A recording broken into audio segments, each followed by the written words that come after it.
Thank you sir. ये एक शैलेश कुमार हैं, पीएस हुसैन चक मसौढ़ी से है, पटना से ही हैं सर। ये इनका सवाल है कि शिक्षकों को शिक्षक वाला सम्मान क्यों नहीं मिलता है, क्यों शिक्षकों को कई वर्ग में बांट दिया गया है।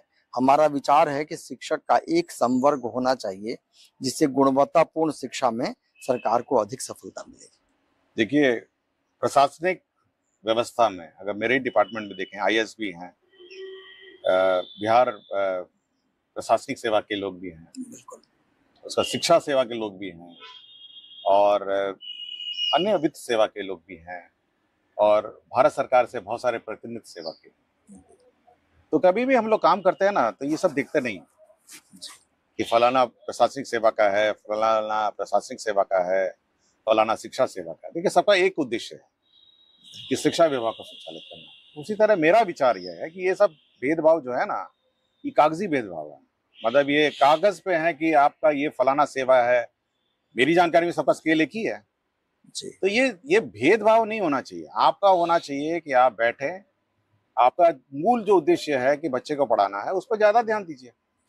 आप क्यों नहीं देखना चाहते हैं कि ये फलाना शिक्षक है तो फलाना शिक्षक है। तो ये सब कागजी जो भेदभाव है ना, ये अब भूल जाइए। क्योंकि मैं अगर कार्यालय में यही सब भेदभाव करने लग जाऊं कि ये बिहार प्रशासनिक सेवा का है, ये भारतीय प्रशासनिक सेवा का है, ये वित्त सेवा का है या अन्य सेवा का है, तब तो रोज झगड़ा होने लग जाए और रोज एक दूसरे से लड़ने लग जाए। ठीक है, कोई सबका मूल उद्देश्य है शिक्षा में सुधार लाना और शिक्षकों और बच्चों को पढ़ाना। इसलिए आप ये भूल जाइए। अब एक हेडमास्टर भी आ गए आपके यहाँ, तो आ जाएंगे तो आप कहिएगा नहीं, ये तो हेडमास्टर सेवा है। तो ये थोड़ा जो विभिन्न सेवाओं में मतलब मानसिक रूप से आप बांट रहे हैं, ये भूल के आप शिक्षा में ध्यान दें। और वहाँ देखा कि मिड डे मील की जो व्यवस्था है वो अलग व्यवस्था है। मतलब वो हेडमास्टर उसमें ज़्यादा इन्वॉल्व नहीं रहते हैं, वो पाठन में ही इस्तेमाल करते हैं। इसको हम लोगों ने टेस्ट करने के लिए हम लोगों ने 10 जिलों में 2 पंचायत में पायलट प्रोजेक्ट किया है, जिसमें जो हमारे हेडमास्टर हैं उनसे ये हट के अलग से व्यवस्था की गई है, जो मिड डे मील का संचालन करेंगे। और हेडमास्टर केवल उन मिड डे मील संचालकों को केवल संख्या कितने बच्चे आए हैं वही केवल इंगित करेंगे। तो इससे हमको लगता है कि जो हेडमास्टर है, जिसका मूल काम है टाइम टेबल निर्धारण करना, शैक्षणिक वातावरण को सुदृढ़ करना और समय पे क्लास चल रही हैं, टीचर समय पे आ रहे हैं, उसमें ज़्यादा ध्यान देंगे। ना कि खाना क्या बना है, आज खाना में क्या बन रहा है, खाने का मतलब कहाँ से सब्जी आएगा, कहाँ से दाल आएगा, कहाँ से मसाले आएंगे। तो मेरा विचार है कि ये सब जो इश्यूज़ हैं उससे वो मुक्त हो सकते हैं। हम लोग अभी पायलट ही प्रोजेक्ट कर रहे हैं और इसके जो आउटकम होंगे और जो भी इसका फलाफल होगा उसके आधार पर हम लोग निर्णय लेंगे। एक वो पूर्व बालपन शिक्षा की बात इसी वाला भी स्कूल से जोड़ने की बात कह रहे हैं, पूछ रहे हैं क्या ऐसा संभव है कि हम अर्ली प्राइमरी एजुकेशन जैसे नर्सरी केजी विद्यालय में चलता है। देखिए, प्री प्राइमरी अभी भी हम लोग का जो आंगनवाड़ी केंद्र है वो उसके द्वारा संचालित है। हम लोग केवल फर्स्ट से ही शुरू करते हैं, इसलिए दोनों का दायित्व अलग है।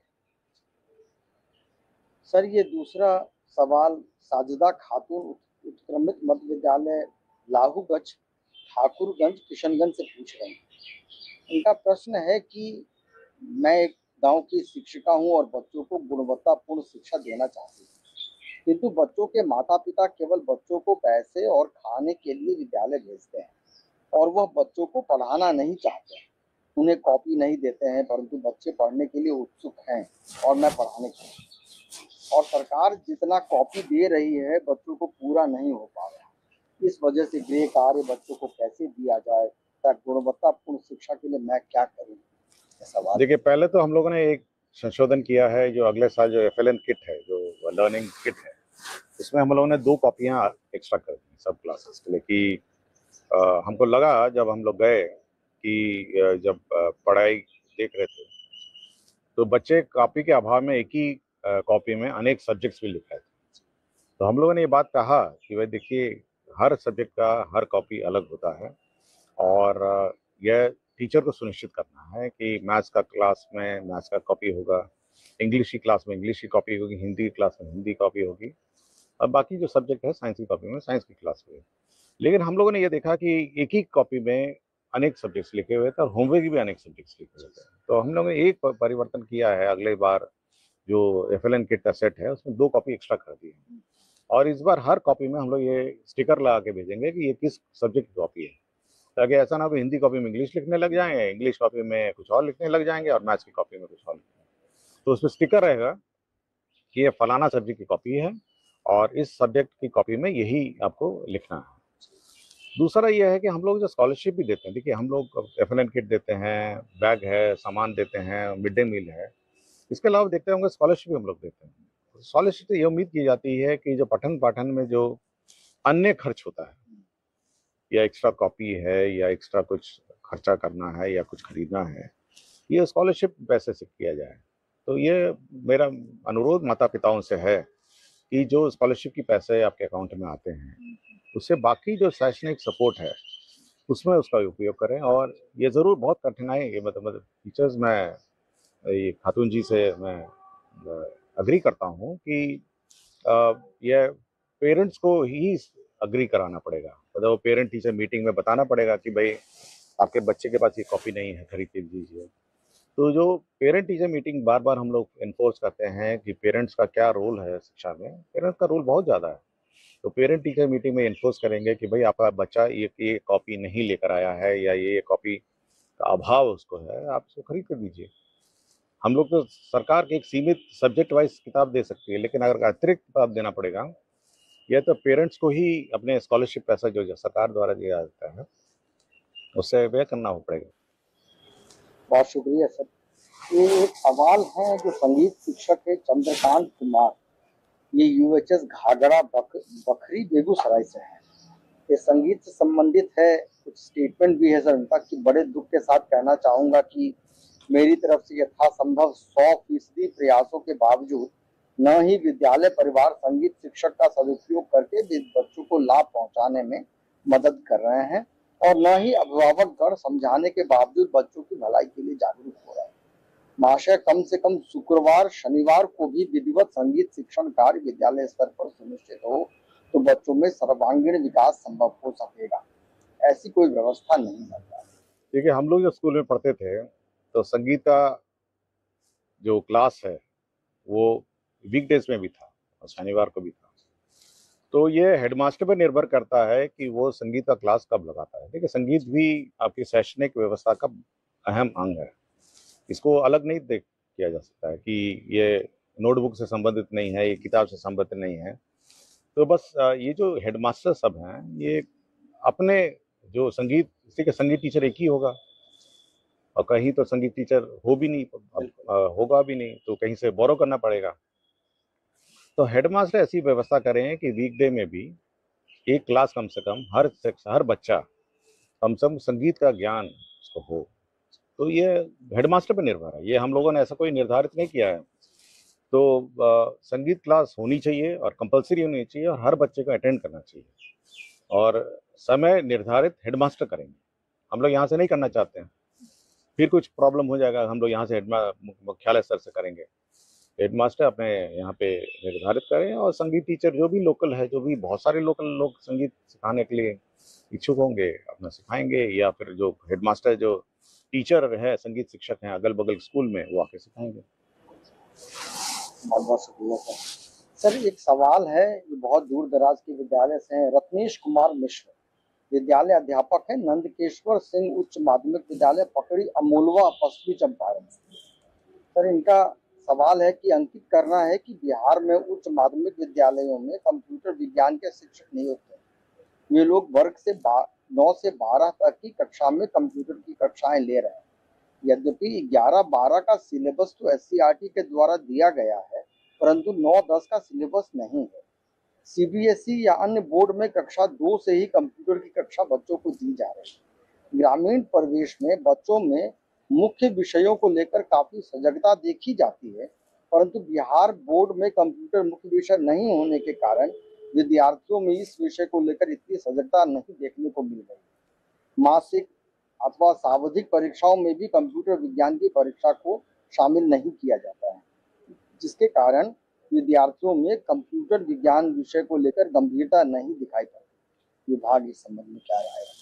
देखिए, कंप्यूटर की इस बार पहली बार हम लोग बुक छाप रहे हैं और एक ही बुक है, मतलब वो वर्गवार किताब नहीं छाप रहे हैं इस बार पहली बार, क्योंकि मेरा अपना अनुभव है कि क्योंकि हम लोग पिछले सालों में कंप्यूटर का किताब नहीं छापे हैं, तो एक ही किताब 6, 7, 8, 9, 10 के लिए एक ही किताब छापे हैं और हमने 6, 7, 8, तो ये हम लोगों का है कि जो 6, 7, 8 है, इनको नए सिरे से कंप्यूटर का ज्ञान दिया जाए और एक कंसोलिडेटेड बुक है जिसमें अंग्रेजी भी है, हिंदी भी है, सबका मिश्रण है और ये एक तरीके से इसको मतलब ब्रिज कोर्स की तरह है कि जो बच्चे छूट गए होंगे या कंप्यूटर ज्ञान से अछूते रह गए होंगे, तो 6, 7, 8 के जो बच्चे हैं वो सब एक साथ एक ही स्तर का कंप्यूटर ज्ञान लें। तो इस साल से हम लोगों ने शुरू किया और धीरे धीरे इसको अब हम नीचे लाएंगे, मतलब 6 है, फिर 5 है, 4 है, तो ये धीरे धीरे लाएंगे। लेकिन अचानक अब हम, क्योंकि ये 6, 7, 8 वाले तो बच्चे छूट गए बहुत साल से, तो पहले इनका ब्रिज हम करेंगे और फिर नीचे नीचे लाएंगे। तो इसको इस साल से हम लोग कंप्यूटर ज्ञान पे विशेष ध्यान उनको ये है कि हर बच्चा जो 8वीं तक पहुंचे उसको कंप्यूटर का पूरा ज्ञान होना चाहिए और कंप्यूटर के बारे में अच्छी जानकारी होनी चाहिए। तो जूनियर क्लासेस में ज़रूर हम लोग कोशिश करेंगे, बट अभी वो स्थिति नहीं है और उसमें राशि भी लगेगी। अगर आप प्राइमरी स्कूल में कंप्यूटर लाने की बात है तो आपको हो सकता है टैब यूज़ करना पड़ेगा और बच्चों को टैब के माध्यम से कुछ सिखाना पड़ेगा, तो धीरे धीरे ये काम करेंगे। बट अभी हम लोग 6, 7, 8 पे कंसंट्रेट कर रहे हैं और धीरे धीरे हम लोग इसका भी एक रोड मैप बनाएंगे कि 5वां क्लास कैसे करें, 4था क्लास कैसे करें। और मैं ये आश्वस्त करूंगा कि जो स्तर का कंप्यूटर ज्ञान है सब जगह, हम लोग 6, 7, 8 में उसको कंप्लीटली, मतलब वो ब्रिज कोर्स से हम पूरा कर लेंगे। Thank you sir.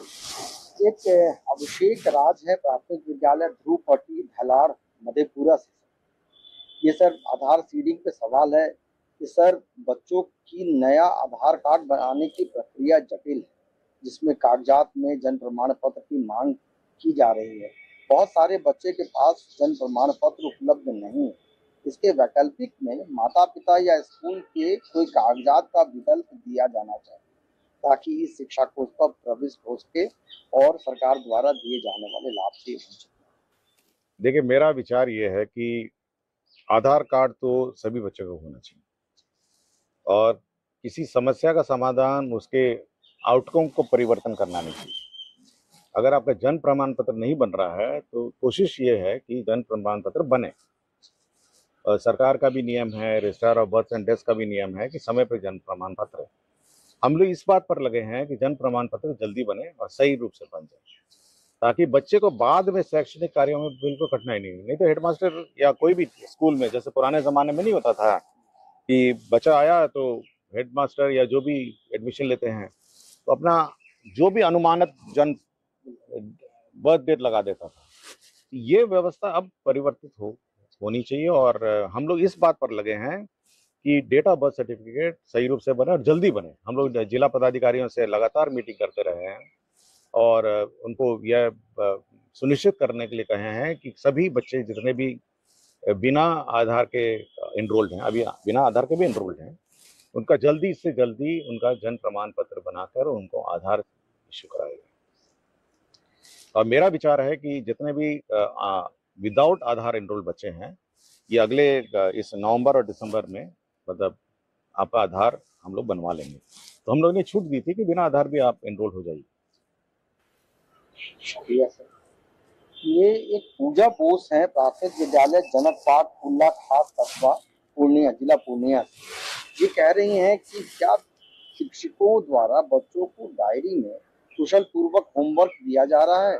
मुझे लगता है कि सभी शिक्षकों को बच्चों की डायरी में कुशल पूर्वक होमवर्क देने के लिए एक दिन का प्रशिक्षण दिया जाना चाहिए। हम लोग 2 चीज पर प्रशिक्षण देने की कोशिश में है। एक तो FLN किट का है जिसका, और दूसरा है कि ये डायरी का है।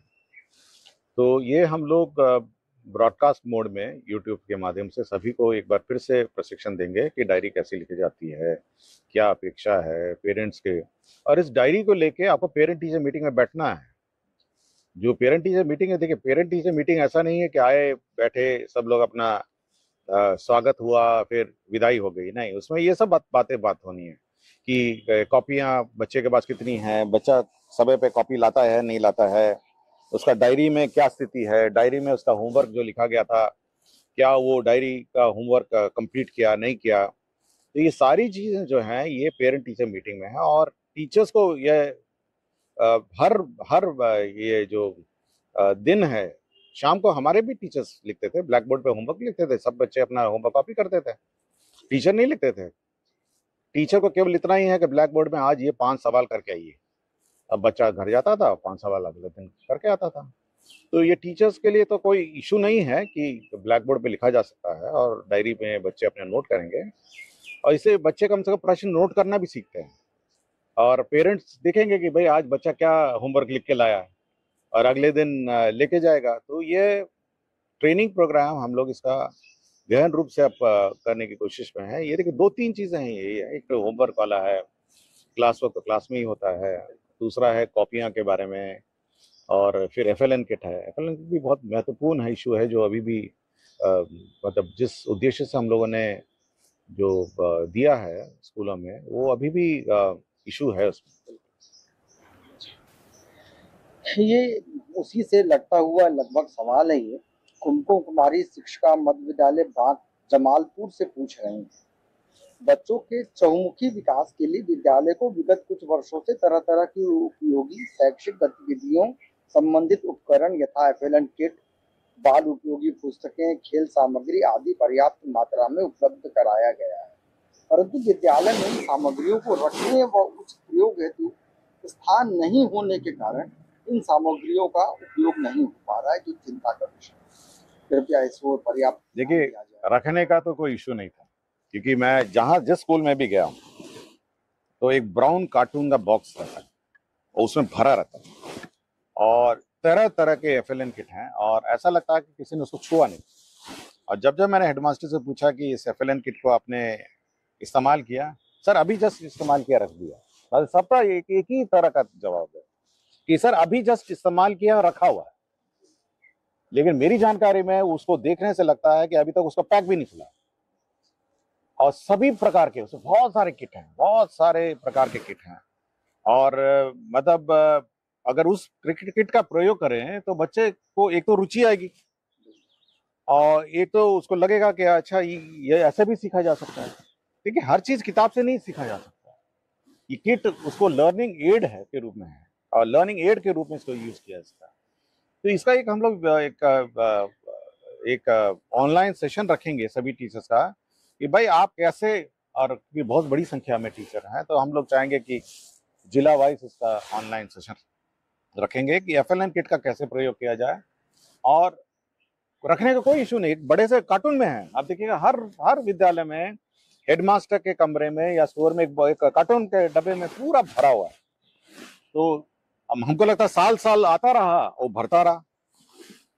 और तो इस बार कम से कम हम लोग नवंबर दिसंबर में यह सुनिश्चित करेंगे कि सभी स्कूल एफएलएन किट का प्रयोग करते हुए वीडियो डालेंगे, वीडियो भेजेंगे और इसका सदुपयोग करेंगे। धर्मेंद्र कुमार सिंह ये टीजीटी शिक्षक हैं। ई शिक्षा कोष द्वारा बनाए जाने वाले उपस्थिति को मानवीय बनाया जाए, जैसे 1 महीना में 6 दिन तक 10 बजे तक नहीं आने वाले को निर्दोष गलती मानकर माफ किया जाए और 6 दिन अगर नहीं आता है तो उसके बाद हर एक दिन के लिए 1/4 आकस्मिक अवकाश का। देखिए हमारे सामान्य प्रशासन में बायोमेट्रिक का गाइडलाइंस इशू है जी, तो हमको लगता है कि लोगों ने उसको देखा नहीं है, तो हम लोग फिर उसको रिट्रीट करते हैं। उसमें है मानवीय ही है, अगर हल्का सा लेट आ जाते हैं तो कितना लेट आ सकते हैं, कितने दिन तक आ सकते हैं, तो है उसका, तो उसको हम लोग ठीक कर देंगे। मैं लगता है किसी ने वो सामान्य प्रशासन का गाइडलाइंस नहीं पढ़ा है, हम उसको फिर रिट्रीट कर देंगे। हमारे सरकारी कर्मी तो बायोमेट्रिक लगाते ही हैं जी सर, अब बहुत पहले से ही लगाते रहे हैं, तो एक है उसका गाइडलाइन। और मेरे ख्याल से जो बायोमेट्रिक का जो ऑर्डर इशूड है उसमें ये अंकित है, सामान्य प्रशासन का ये लागू रहेगा, तो हम फिर उस सबको जानकारी दे देंगे। थैंक यू सर, बहुत बहुत शुक्रिया सर। 10 सवाल हमने आज लिया है सर। इस वार्ता के माध्यम से हम शिक्षकों से अनुरोध भी करना चाह रहे हैं कि वो ईमेल के माध्यम से प्रश्न पूछें, लेकिन अपने विद्यालय का नाम और जिला का नाम अवश्य लिखें, क्योंकि बहुत सारे सवाल तो हमें मिलते हैं सर, लेकिन वो विद्यालय का नाम और अपने जिला का नाम छोड़ देते हैं। सर ये अच्छी बात है कि लगभग 3000 से ऊपर सवाल शिक्षकों ने पूछा है सर, तो हम बारी बारी से सवाल ले रहे हैं, और जो सवाल एक बार पूछ लिए गए हम लोग चाहते हैं कि फिर नए सवाल लें। बहुत बहुत शुक्रिया सर, धन्यवाद सर।